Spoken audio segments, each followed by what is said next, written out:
Depression is a virus with no cure.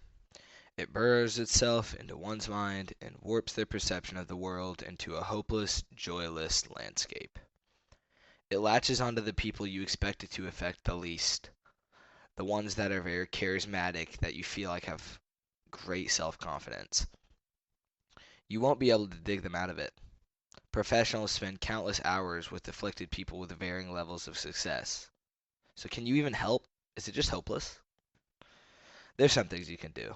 And if you just listen to this video, it won't only teach you how to help someone with depression, how to at least ease the suffering a bit, but also how to be a good friend to anyone.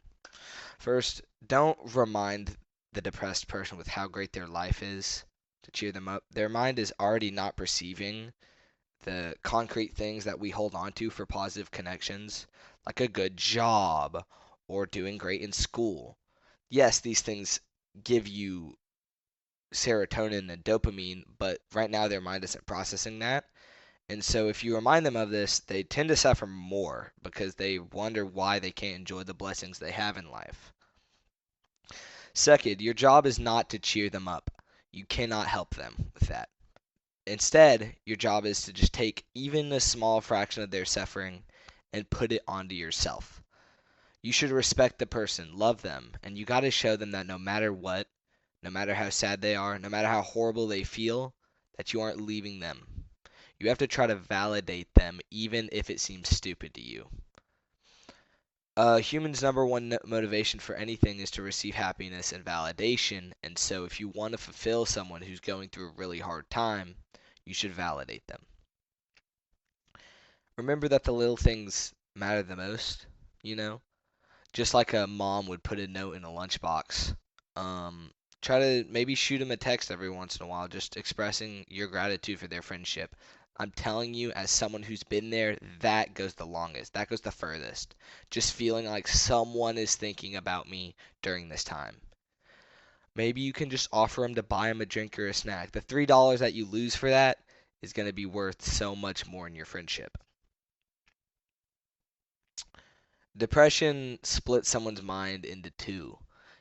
There's like this intellectual part that knows this is not right, that they should not be sad, that this is unhealthy. But there's also that part that keeps that persistent cloud over their head and just keeps it there. So it's really, really hard to dig someone out of this.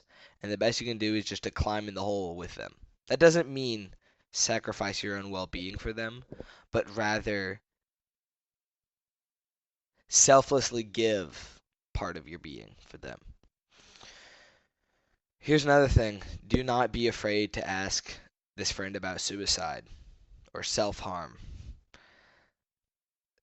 As someone that's been there, you're not putting those thoughts into their mind. They're probably already dealing with them.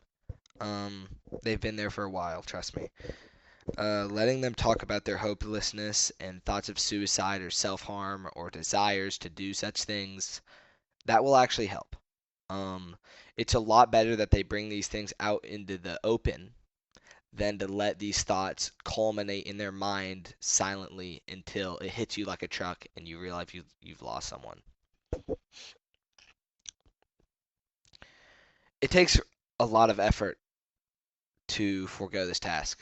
Um, and so if you're not willing to do that, then it's all right. But being a good friend to someone who is depressed is one of the hardest things. But watching them slowly come to light and slowly get better and realizing that there is going to be hope at the end of the tunnel, it's a reward that you truly aren't ready to receive until you have. If you got to the end of the video, thanks for watching, thanks for listening, and if you are that person that's depressed, um, just know that you matter.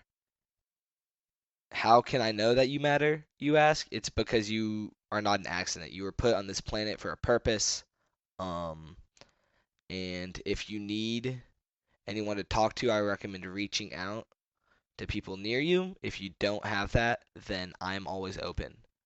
Um, I know it seems kind of parasocial,